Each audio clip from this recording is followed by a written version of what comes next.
Students, आप सभी का स्वागत है आज के इस लेक्चर में।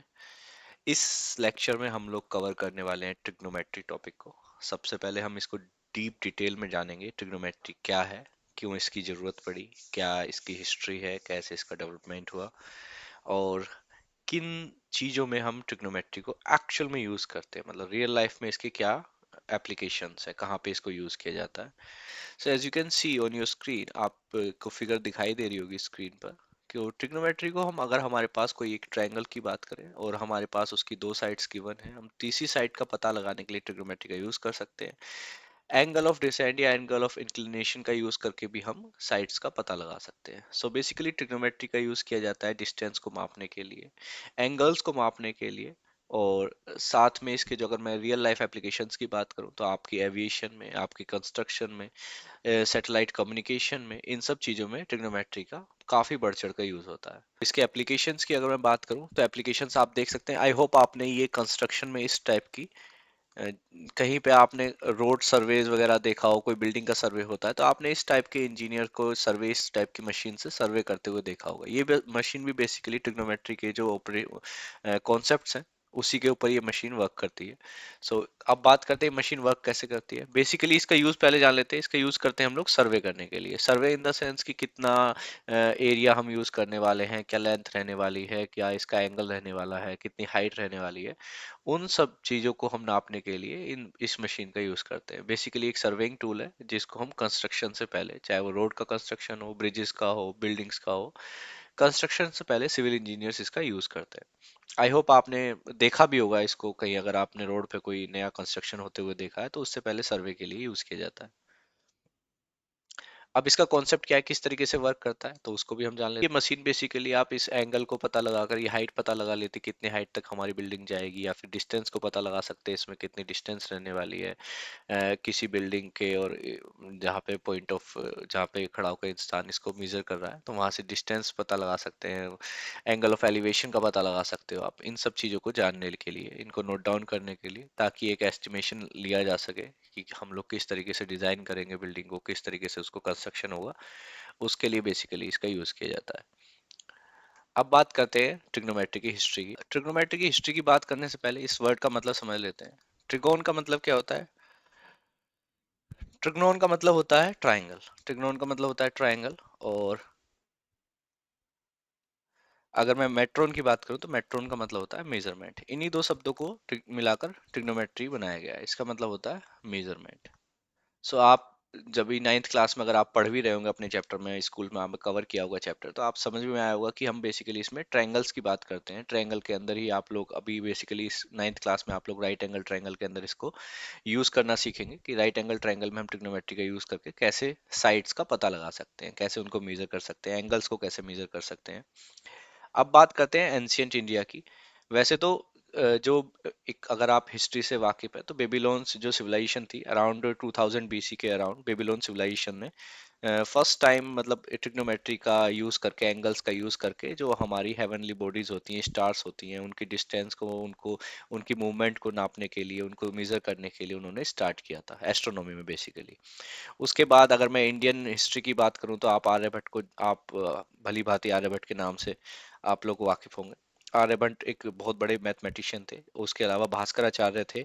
इन लोगों ने जो सिमिलर कॉन्सेप्ट है, बिल्कुल मतलब ट्रिग्नोमेट्री जैसे ही जो कॉन्सेप्ट है सिमिलर, उनको इंडिया में इंट्रोड्यूस किया था। और अगर मैं बात करूं, आपने एक वर्ड जो आप पढ़ते हो, sine, sine theta, sine alpha, जो भी आप इसमें ट्रिग्नोमेट्री के अंदर आप पढ़ते हो, साइन कोस टेन कोट, तो इसमें जो साइन वर्ड है वो बेसिकली एक भारतीय संस्कृत जो लैंग्वेज है उसके अंदर एक वर्ड आता है जिया। जिया का मतलब होता है बेसिकली हाफ कोड, या फिर आधा भी बोल सकते हो इसको। तो जिया जो वर्ड था ये ही ट्रेवल किया, ये संस्कृत का वर्ड है जिया।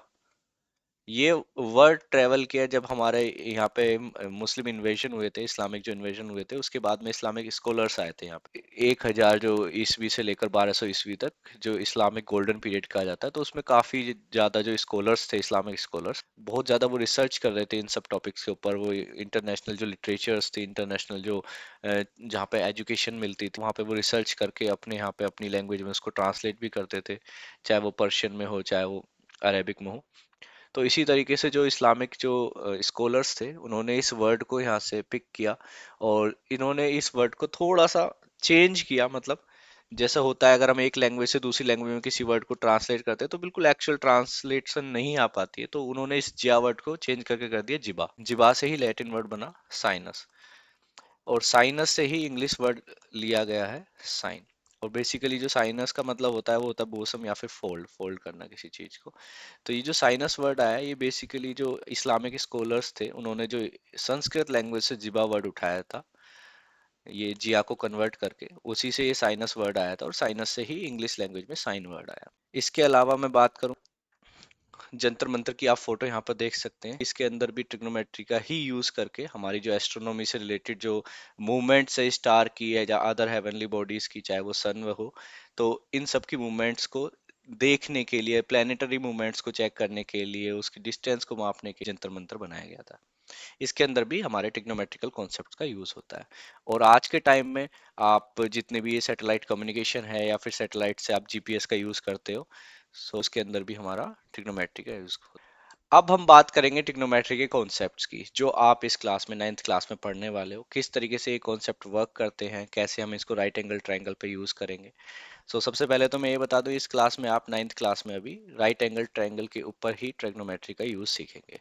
बट ऐसा बिल्कुल नहीं है कि ट्रिग्नोमेट्री का आप यूज सिर्फ राइट एंगल ट्रायंगल पे कर सकते हो, नहीं, आप अदर ट्रायंगल्स पे भी यूज कर सकते हो, बट अभी आपकी क्लास में राइट एंगल ट्रायंगल पे हम लोग स्टार्टिंग करेंगे। आई होप सबसे पहले हम एक बार रिवीजन कर लेते हैं राइट एंगल ट्रायंगल क्या होता है। हमको पता है राइट एंगल ट्रायंगल में जो लॉन्गेस्ट साइड होती है उसको हम हाइपोटेन्यूज बोलते हैं। उसके अलावा एक बेस होता है, एक अपोजिट साइड होती है, अब उसको परपेंडिकुलर भी आप बोलते हैं। जो एक एंगल होगा राइट एंगल ट्रायंगल में वो एक एंगल 90 डिग्री का होगा। और मैं अदर टू एंगल्स की बात करूं, जैसे अगर मैं मान लेता हूं ये हमारा एक एंगल 90 डिग्री का हो गया, अगर मैं इन अदर टू एंगल्स की बात करूं, ये एंगल थीटा है और ये एंगल हमारा मान लीजिए बीटा हो गया। तो अगर मैं इन एंगल्स की बात करूं तो ये एंगल का सम कितना होगा, अगर मैं बात करूं एंगल बीटा और एंगल थीटा का सम 90 डिग्री होगा। दैट मीन्स ये दोनों ही एंगल एक्यूट एंगल होते हैं, राइट। 90 डिग्री क्यों होगा, आप सबको पता है कि एंगल सम प्रॉपर्टी क्या कहती है। अगर तीनों एंगल्स की मैं बात करूं किसी भी एक ट्रायंगल के, अगर तीनों इंटीरियर एंगल्स की बात करूं तो उनका सम 180 डिग्री होता है, और एक एंगल ऑलरेडी यहाँ पे 90 डिग्री का है तो अदर टू एंगल्स का सम कितना होना चाहिए, 90 डिग्री। अब एक और बात समझ समझ लेनी चाहिए यहाँ पे, एक राइट एंगल ट्रायंगल की अगर बात हो रही है तो वो किसी भी तरीके से आपको प्रेजेंट कर सकता है। मतलब ऐसा नहीं है कि राइट एंगल हमेशा इस तरीके से ही दिखेगा। यूजुअली ट्रायंगल आप बनाते हैं तो ड्रॉ करते हैं यही होता है, लेकिन ट्रायंगल को आप किसी भी दिशा में इसको घुमा भी सकते हैं, लाइक राइट 90 डिग्री रोटेट कर सकते हैं, 180 डिग्री रोटेट कर सकता है।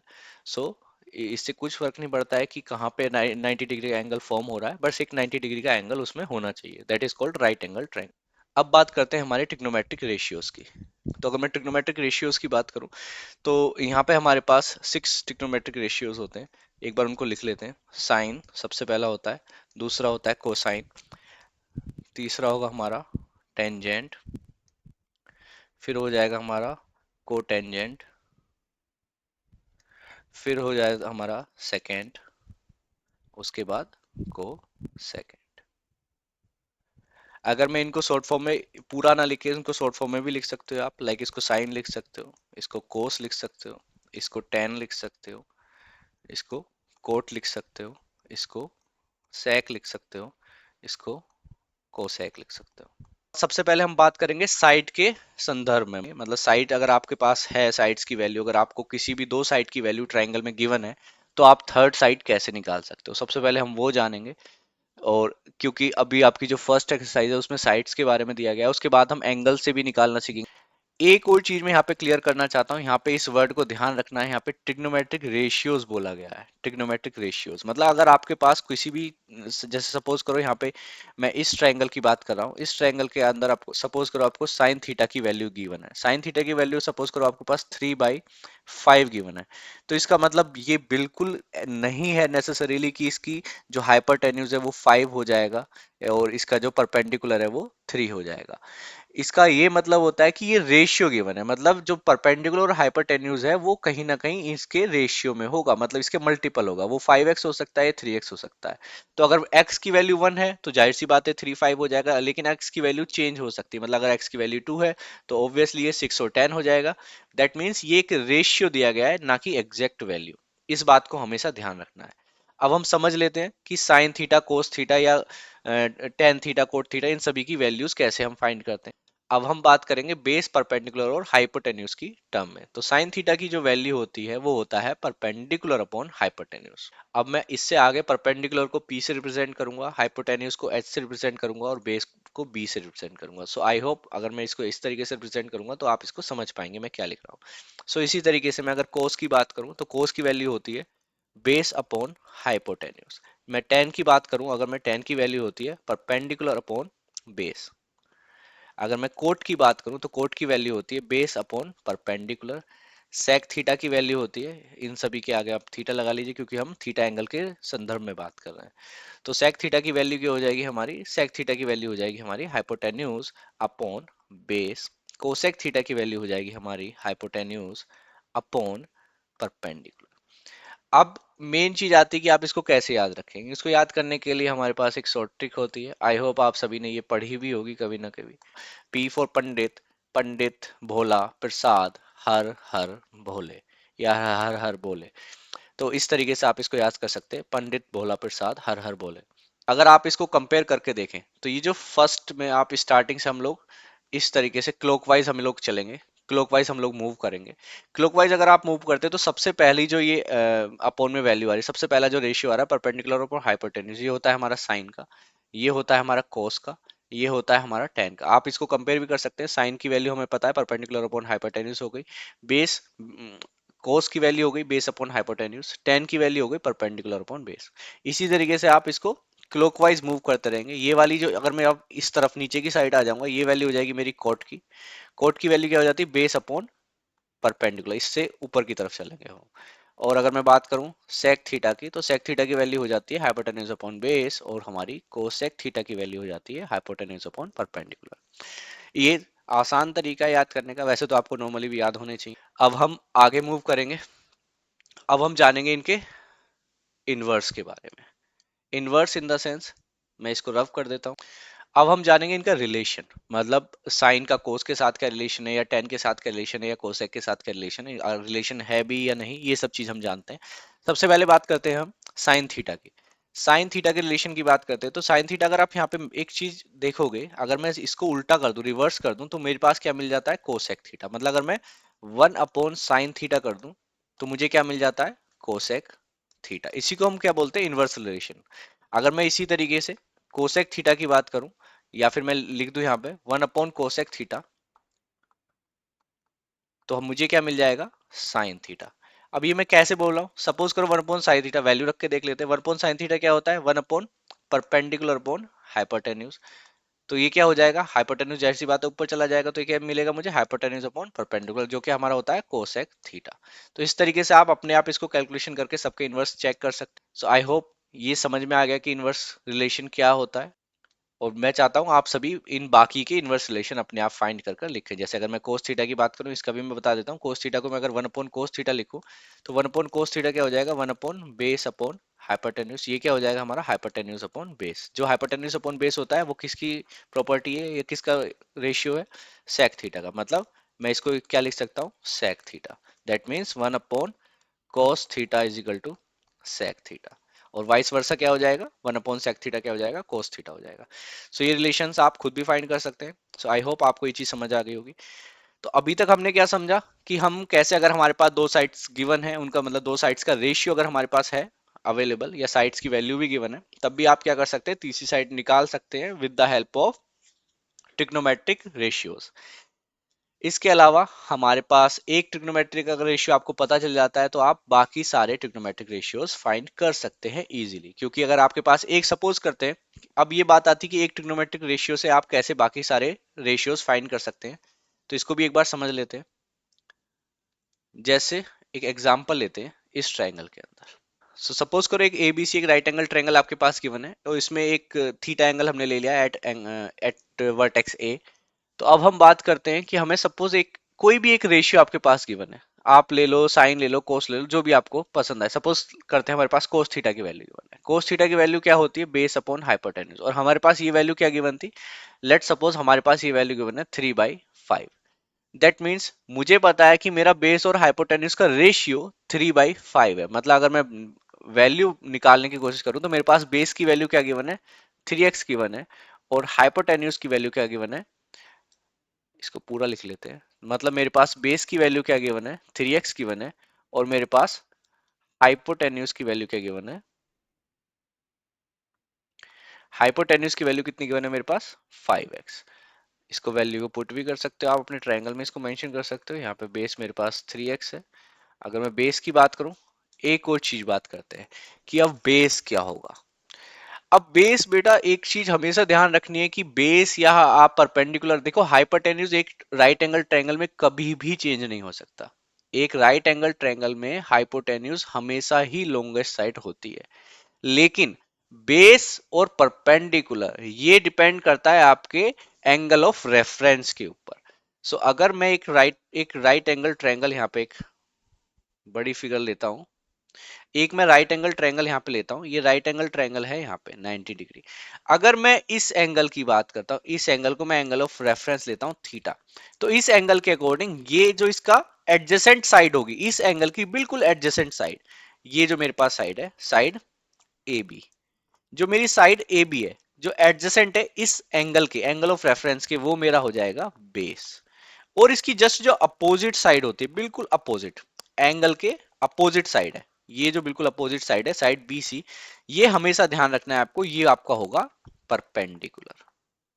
ये चीज ध्यान रखनी है, इसकी वजह से कभी भी मिस कैलकुलेशन नहीं करनी है। तो बेस और परपेंडिकुलर डिपेंड करता है आपके एंगल ऑफ रेफरेंस के ऊपर, किस एंगल की आपसे बात करी जा रही है। दैट मीन्स अगर मैं एंगल ऑफ रेफरेंस चेंज कर दूं, सपोज करो आपने क्या करा, एंगल ऑफ रेफरेंस को चेंज कर दिया, हमने एंगल ऑफ रेफरेंस लिया एंगल सी, ये एंगल है हमारा थीटा है, नाउ ये क्या है, theta is equal to angle of reference. ये भी ध्यान रखना है, इसको बोलते हैं एंगल ऑफ रेफरेंस। सो अगर एंगल ऑफ रेफरेंस हमारा थीटा जो कि हमारे सी वर्टेक्स के ऊपर है, अगर ये है, तो इसके लिए जो बेस होगा वो हो जाएगा बी सी। अब यहाँ पे ये बेस हो गया, और अपोजिट साइड क्या है इसकी, ए बी, ये हो गया हमारा परपेंडिकुलर। आई होप ये चीज क्लियर हो गई होगी। तो मतलब आपका जो बेस और परपेंडिकुलर है वो आपका डिपेंड करेगा एंगल ऑफ रेफरेंस के ऊपर, और हाइपोटेन्यूज हमेशा ही लॉन्गेस्ट साइड होगी, ये हमेशा, हाइपोटेन्यूज चेंज नहीं होता है, हाइपोटेन्यूज हमेशा लॉन्गेस्ट साइड ही होती है। सो अब हम बात करेंगे अपने क्वेश्चन के ऊपर, जिसमें हम हमारे पास जब एक किसी भी ट्रिग्नोमेट्रिक, कोई भी एक ट्रिग्नोमेट्रिक रेशियो गिवन है, तो बाकी रेशियोज हम कैसे निकालते हैं वो हम सीख रहे हैं। तो जब हम एंगल, हमने थीटा एंगल ये लिया है, तो इसके अकॉर्डिंग हमारा बेस क्या होगा, ए बी बेस होगा। तो ए बी की वैल्यू हमारे पास कितनी गिवन है, 3x गिवन है। तो जाहिर सी बात है आपके पास बेस और हाइपोटेन्यूज है, तो आप किस चीज का यूज करेंगे, हम यूज करेंगे पाइथागोरस थ्योरम का। सो पाइथागोरस थ्योरम क्या कहती है, hypotenuse square is equal to perpendicular square plus base square. ये हो गया आपका पाइथागोरस थ्योरम। दैट मींस हमारे पास हाइपोटेन्यूज की वैल्यू ऑलरेडी गिवन है 5x स्क्वायर, और हमारे पास परपेंडिकुलर की वैल्यू भी क्या गिवन है, परपेंडिकुलर की वैल्यू हमारे पास नहीं गिवन है, तो परपेंडिकुलर को हम ले लेते हैं p स्क्वायर प्लस, और बेस स्क्वायर की हमारे पास वैल्यू क्या गिवन है, 3x का स्क्वायर। तो यहाँ से क्या होगा, यहाँ से परपेंडिकुलर स्क्वायर को आप क्या लिख सकते हैं, हाइपोटेन्यूज जो कि हमारा 5x स्क्वायर है माइनस 3x स्क्वायर, यहाँ से आपकी परपेंडिकुलर स्क्वायर की वैल्यू आ जाती है 25x square minus 9x square, जो होता है हमारा 16x square. That means perpendicular को अगर मैं कर लूँ और इधर रूट लगा दूं, तो 16x स्क्वायर की वैल्यू आ जाएगी हमारी 4x। दैट मीन्स हमारा जो परपेंडिकुलर निकल कर आता है, जो साइड BC है, वो कितना आ जाएगा, 4x। तो अब आपके पास तीनों साइड्स अवेलेबल हैं, क्या अब कोई भी ट्रिग्नोमेट्रिक रेशियो निकालने में प्रॉब्लम होगी। आइए इन रेशियोज को यहीं पर लिख लेते हैं। सो कोस का हमारे पास ऑलरेडी गिवन था क्वेश्चन में 3/5। तो अब बात करते हैं साइन थीटा की। तो थीटा हमारे पास एंगल ऑफ रेफरेंस ए है, तो इसके अकॉर्डिंग हमारा परपेंडिकुलर क्या हो जाएगा, 4x। तो 4x बाई हाइपोटेन्यूज क्या है, 5x, दैट मीन्स 4/5। ये हो जाएगा हमारा रेशियो। अगर मैं टेन थीटा की बात करूं, तो ये होगा परपेंडिकुलर अपॉन बेस, परपेंडिकुलर है हमारा यहाँ पे 4x, डिवाइडेड बाई बेस है हमारा 3x, दैट इज 4/3। अगर मैं बात करूं कोट की, कोट होता है base upon perpendicular. That means आप अगर इनवर्स वाला अगर आपने सॉल्व कर लिया है या आप उसको कर चुके हैं, तो आपको पता होगा हम 10 को इनवर्स कर देंगे या उसको अपॉन में लिख देंगे, तो क्या हो जाएगा हमारा कोट थीटा हो जाएगा। मतलब मैं अगर इसको 3/4, इसको मैं डायरेक्ट भी लिख सकता हूँ, लेकिन आप निकालना चाहो तो आपको पता है बेस की वैल्यू क्या है, 3x डिवाइडेड बाई परपेंडिकुलर की वैल्यू क्या है, 4x, जो कि हो जाएगा 3/4। आप चेक कर सकते हैं, ये इसका इनवर्स है। इसी तरीके से हमारा सेक थीटा हो जाएगा। सेक थीटा होता है हाइपोटेन्यूज 5 बाई बेस होता है हमारा, बेस है हमारा इसमें 3, और इसमें कोसेक में हो जाएगा हाइपोटेन्यूज अपॉन परपेंडिकुलर, जो हो जाएगा 5/4, जो कि इनवर्स किसका है, साइन थीटा का। आई होप आपको ये समझ आ गया होगा कि अगर आपके पास एक कोई भी रेशियो गिवन है तो बाकी रेशियोज आप कैसे निकाल सकते हैं। जितना मैंने अभी तक पढ़ाया है इस चीज को जरूर एक बार रिवीजन करें before going to the exercise. अब हम नेक्स्ट वीडियो में हमारी एक्सरसाइज को हम सॉल्व करना स्टार्ट करेंगे। मैंने इस वीडियो में उसको ऐड नहीं किया है क्योंकि वीडियो काफी लंबी हो जाती, सो दैट्स वाई इसको पढ़ने के बाद आप नेक्स्ट वीडियो पे मूव करें ताकि आपके बेसिक्स बिल्कुल क्लियर हो जाएं। सो हम लोग स्टार्ट करेंगे नेक्स्ट वीडियो को हमारा इस एक्सरसाइज के सॉल्यूशन के साथ। 21A जो सेलिना की लेटेस्ट एडिशन बुक है उसके अंदर ये ट्रिग्नोमेट्रिक की फर्स्ट एक्सरसाइज है। हम मल्टीपल चॉइस क्वेश्चंस के साथ स्टार्टिंग करेंगे और पूरी एक्सरसाइज को क्वेश्चन बाय क्वेश्चन हमें हर एक क्वेश्चन का सॉल्यूशन मैं वीडियो में आपको प्रोवाइड करवाऊंगा। सो मिलते हैं नेक्स्ट वीडियो में हमारे इस एक्सरसाइज के सॉल्यूशंस के साथ। और आपके कुछ क्वेश्चंस हैं, कोई आपको पार्ट अगर समझ में ना आया हो तो उसको कमेंट में जरूर लिखें, I will definitely help you out.